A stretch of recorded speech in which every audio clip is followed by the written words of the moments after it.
to Tonightly. My name is Tom Ballard. NAIDOC Week continues. Tonight I'm going to be joined by someone who's passionate about Indigenous constitutional recognition. Lawyer and author Dr. Shireen Morris will be here, everyone. Woo! Hey, more good news from Thailand overnight. Another 4 kids are out of that goddamn cave. Fuck that cave. Fuck that cave. If you watched our show last night, you would have seen us talking about how Kochie on Sunrise was describing the treacherous conditions inside the cave. The smallest hole is just 38 centimetres high. That is 3 Mars bars laid end to end. No bigger than a human head. Someone described the narrowest bit as 3 Mars bars in a line. Someone described it like that? You described it like that, Kochie! I like to think that Kochie measures everything in chocolate bars. Oh, you're looking for the library? No worries, just head down about 700 Mars bars, turn left, and there's just 50 curly whirlies on your right. There you go. So that was yesterday. Then this morning on Sunrise, he was still at it. One of the most dangerous sections of the rescue is where the route narrows to just 38 centimetres high. That's, as you were saying, 3 Mars bars end to end. I think Kochie's just hungry. But the question is, was the message getting across? Could the sophisticated Sunrise audience have the information, the imagination to picture these Mars bars end to end? Well, at 8:35 a.m, it was time to change things up.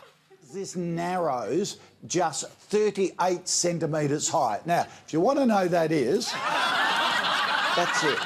3 Mars bars end to end. Gotta admire his dedication, people. On you, Kochie. Sunrise, for people that want to stay informed, but also don't know what a Mars bar looks like. I gotta say, actually holding up the Mars bars, that's a pretty funny thing to do, Kochie, which is why we did that last night as a joke! Stop ripping us off, Kochie! Also, remember, if you're looking for a chocolate bar to use as a measurement during an international tragedy on Eat Breakfast television, choose Mars. Mars tastes so good, even Kochie can't explain it. Oh, fuck. I mean, OK. There you go. Sponsor's going to be angry. Defund. Anyway, enough silliness from Kochie. Let's talk about sensible adults. Former Labor leader Mark Latham has joined One Nation's campaign in the Longman by-election. Mr Latham has used a robocall message to attack opposition leader Bill Shorten. Mark Latham, former Labor Party leader. I've had personal experience with Bill Shorten's dishonesty. He just lies and lies and lies. Don't vote Labor. Yes, Mark Latham sabotaging Labor's popularity, this time on purpose. I feel sorry for the people of Longman. Imagine your landline rings for the first time in 7 years. You pick it up and it's Mark Latham. Not even the real Mark, a recording of Mark Latham. Imagine it. Oh, hark! Do my ears deceive me? 'Tis the Jingle Box. Who could it be? Elizabeth, perchance? The last time I saw her was on that train to Moscow during the war. Oh, be still my beating heart. I'm Mark Latham. No! Damn you, you can! Away! So after the robocall trashing Labor story, Latham appeared last night on Sky News with Pauline Hanson and with former Labor Senator / power broker / lobbyist / commentator Graham Richo Richardson. They did not get along well. It did not go well.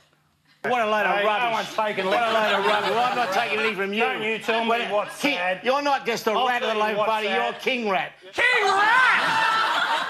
All hail King Rat! Lord of the sewers! Emperor of disease! Former leader of the Labour Party! King Rat! I don't think that even works as an insult. Like, if you're going to be a rat, you'd want to be the King Rat. Obviously got very heated there. A lot of serious accusations being thrown around. Luckily, nothing sticks to good old Richo. By the way, I stopped taking money from Ron Middix and only took it for his brother because I didn't like the ones that the people he was mixing with. Mate, that's now 40 years ago.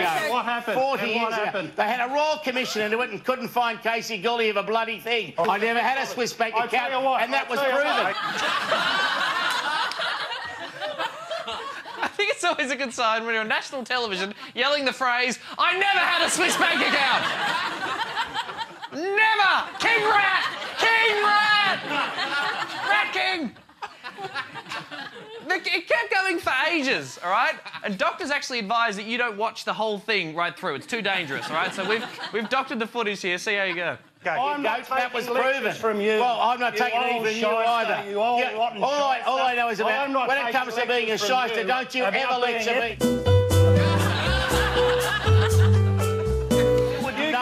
You wouldn't know proper pay. Back the Medics money.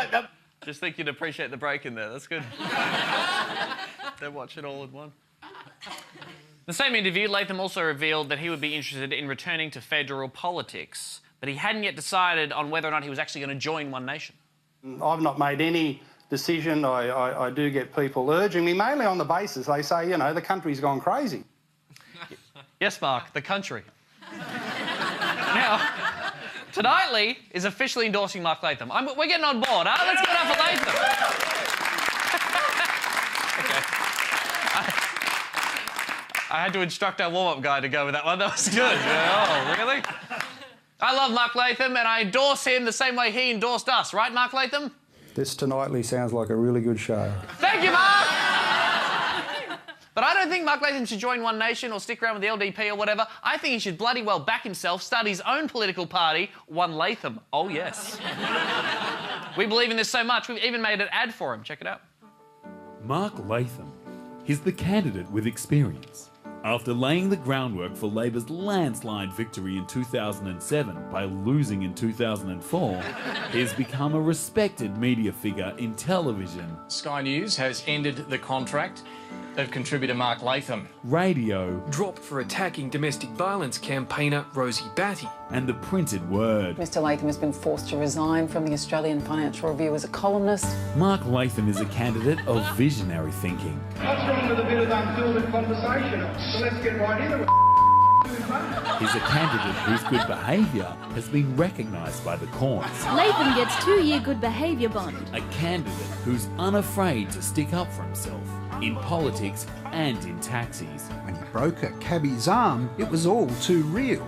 Mark Latham, the only candidate with a Wikipedia heading titled Incident at Hungry Jack's. I'm voting for Mark Latham because I believe in second chances. I'm voting for Mark Latham because I'm full of molten hot rage. Third chances. Fuck poo bum. Fourth chances. I'm voting for Mark Latham because I swear to God, he didn't tell me to say this. 58 chances. 59 chances. Please don't break my other arm, okay? I need it. 15 years later, Australia is finally ready.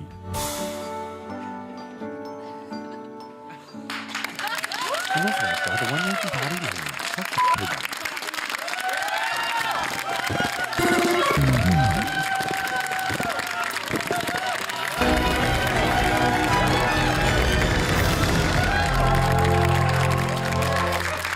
The theme for NAIDOC Week this year is Because of Her, We Can. Now, obviously, there have been millions of awesome Aboriginal and Torres Strait Islander women throughout our history. Tonight, we want to celebrate one in particular.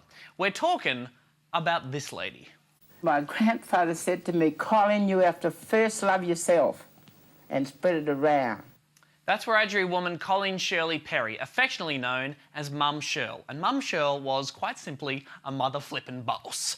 Mum Shirl got shit done. Trust me, if you don't know her story, you will not believe what she did and what she went through. This is Cara, one of our writers. Cara, after researching the extraordinary life and achievements of Mum Shirl and reflecting on what you've done with your own life, how do you feel? Like shit, Tom. Me too. Thanks, Cara. Roll tape. Colleen Shirley Perry, widely known by the nickname Mum Shirl, was born in 1924 in southeastern Australia on an Aboriginal reserve known as the Arambi Mission. While she never learned to read or write, Mum Shirl could speak 16 different Aboriginal languages before the age of 10. 16 languages? I can't even on that talk one good now. Mum Shirl was primarily raised by her grandparents on that mission, but her family moved to Sydney in 1935. She married a boxer at age 16, and as soon as she got married, she moved into a 2-bedroom house in Surrey Hills, where her rent was 10 bob a week, which in today's money is about $45 fucking dollars!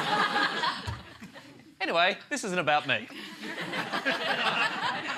Around that time, Shirl's older brother, Laurie, was charged for breaking and entering and sentenced to a stint in Long Bay Prison. Now, Mum Shirl used to go visit him there. She loved her brother very, very much. This wasn't the last time that Laurie would go to prison, and it certainly wasn't the last time Mum Shirl went to provide comfort to people behind bars. And for those who couldn't come to her, Mum Shirl went to them. After her brother was jailed in the 70s, she became a constant visitor to Aboriginal inmates, the first woman granted unrestricted access to New South Wales prisons. OK, first of all, let's all acknowledge that she's rocking that poncho, OK? I love it. I am gagging for this look. On the next season of Drag Race, I expect RuPaul serving up some Mum Shirl poncho realness. Yes, Queen! I'm a terrible gay. Now, the poncho is great. What she did for inmates was incredible. Even after her brother was released from prison, Mum Shirl kept visiting to see other prisoners. The guards would ask her, "What relation do you have to this prisoner?" And she'd answer, "I'm his mum," hence her nickname, Mum Shirl, which is a way better nickname than the one I had in prison, Pasty McShitjokes. Oh. Those guys are really mean.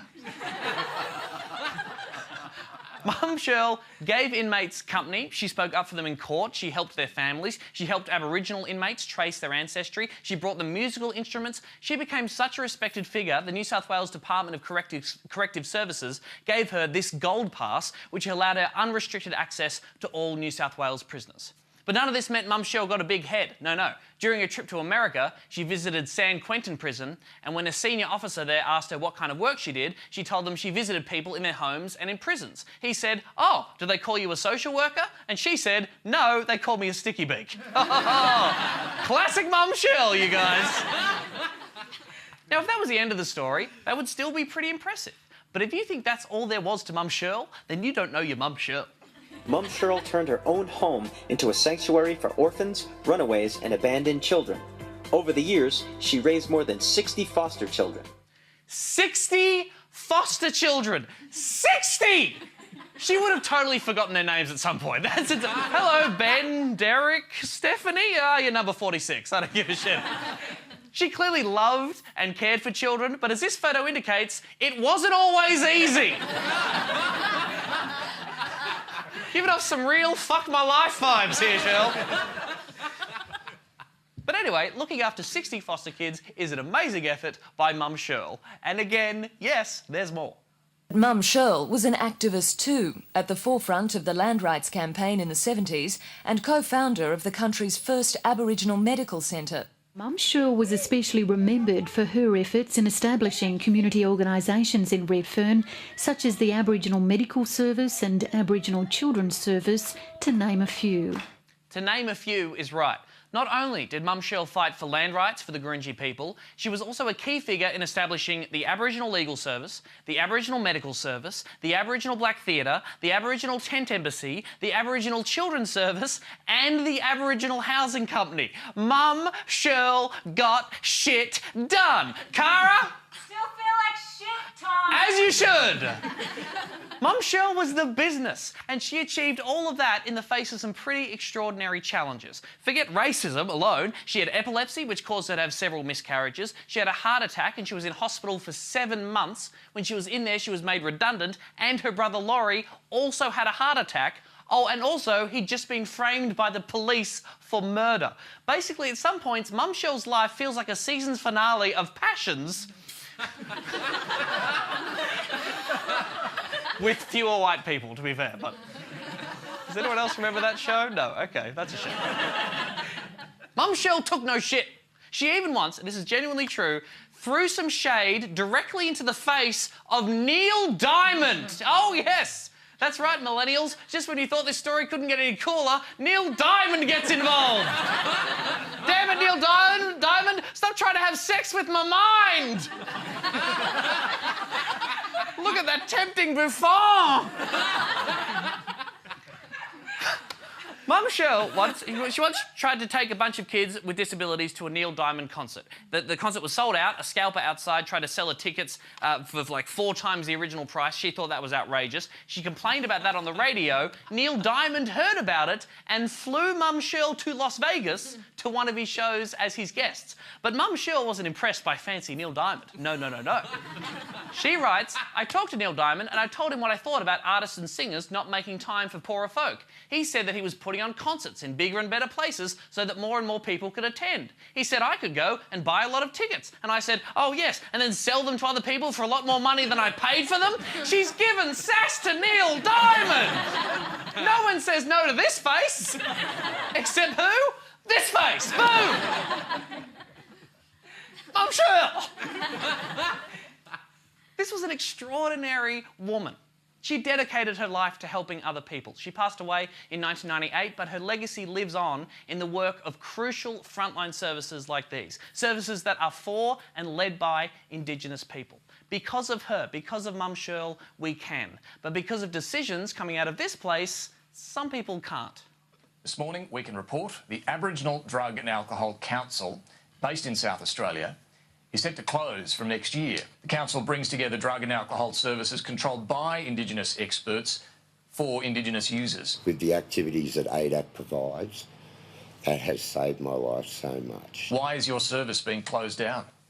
Well, we have no real idea. Obviously, I got a phone call during Reconciliation Week from Prime Minister and Cabinet's office to basically just say that the Minister had made the decision that from our funding for the ADAC would only go until January the 1st, 2019. Did you catch that? South Australia's Aboriginal Drug and Alcohol Council were told they were getting defunded during Reconciliation Week. That is horrible timing. Hey, why did you do a shit in the sink? Happy birthday! And enjoy the rest of World Plumbing Month. The Abbott government cut $534 million from Indigenous programs in 2014. Last year, the Productivity Commission found that the proportion of federal funding that went directly to Indigenous organisations has fallen by more than 20% over the past decade. This is not the Mum Shirl way, you guys. We should remember her for what she did, and we should also remember what she was about. As journalist David Halpern wrote, Mum Shirl gradually created an unofficial Australia-wide network of social welfare before the Department of Aboriginal Affairs had ever been thought of. She comforted the afflicted, but she didn't promise not to afflict the comfortable. She was like Santa Claus. Santa Claus comes to us at the end of the year, but she was there, always there, you know? My grandfather said to me, Colin, you have to first love yourself and spread it around.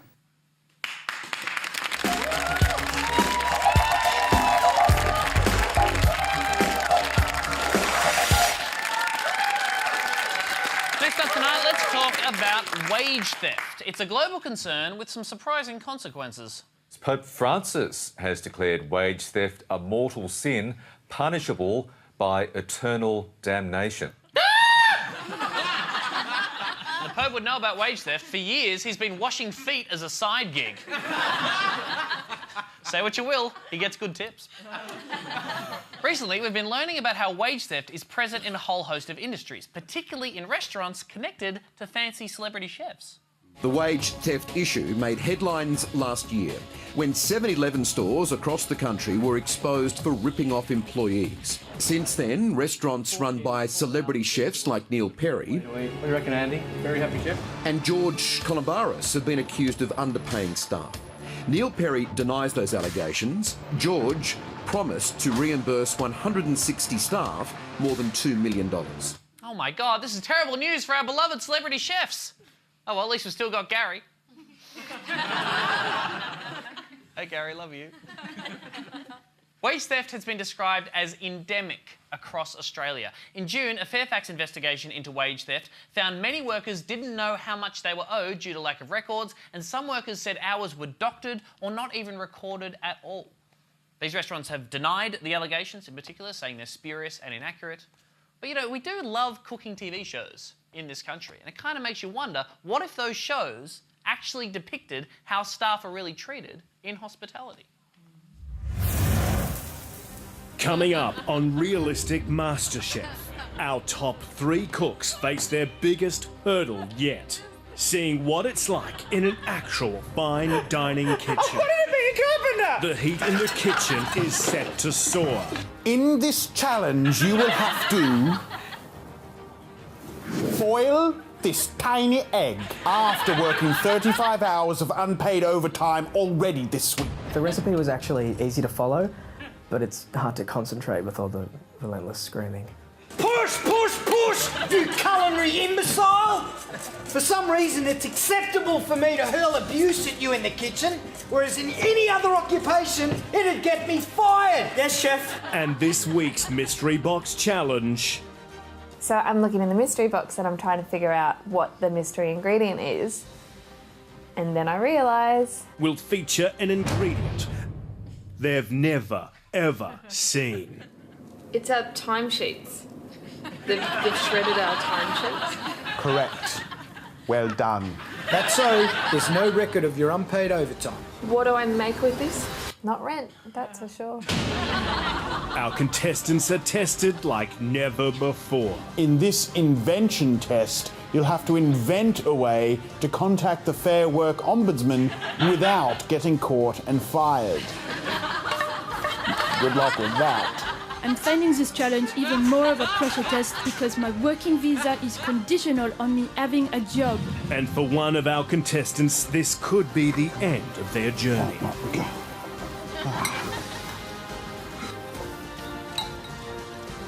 That is far too salty, Bridie. I'm sorry, I accidentally cried in it a little bit. Well, that's a 6 from me. That's tonight on Realistic Masterchef. Come on, you've got 5 minutes to go. Plus another 40 hours you won't be paid for. Push, push, push! My guest tonight is the Senior Policy Advisor at the Cape York Institute, who for the past almost 8 years has been working on figuring out how Australia might meaningfully recognise Indigenous people in our Constitution. And that is not an easy job. A push for a referendum to establish a new Indigenous advisory body has been dumped by the federal cabinet. Indigenous leaders say today's decision is a kick in the guts and a major setback for Aboriginal Australians. She has a new book about her experience in fighting for change called Radical Heart. Please welcome Shireen Morris, everybody. Hi, Shireen. Hi, Tom. Lovely to see you. Happy NAIDOC week. Thank you. Thanks for being here. Now, just to clarify, you are not Indigenous yourself. No. You have Indian and Fijian background. Yes. Heritage, and you talk about that in the book and how that kind of informs your understanding and your pissed-off attitude towards colonialism as well. That's right. I think the Indians and the Fijian Indians have a lot of grievances as well, and I think my family and I came to Australia and enjoyed so much opportunity, and I think my parents always said to me, you know, it's not right the way Indigenous people are treated in this country, and I think that stuck with me from an early age. Yeah. Well, you've said that constitutional recognition of the first Australians is the greatest moral challenge of our nation, or at least that's how some people phrase it. Why do you think that? Indigenous people have experienced so many decades and decades of laws and policies that discriminate them and treat them badly, particularly in the past.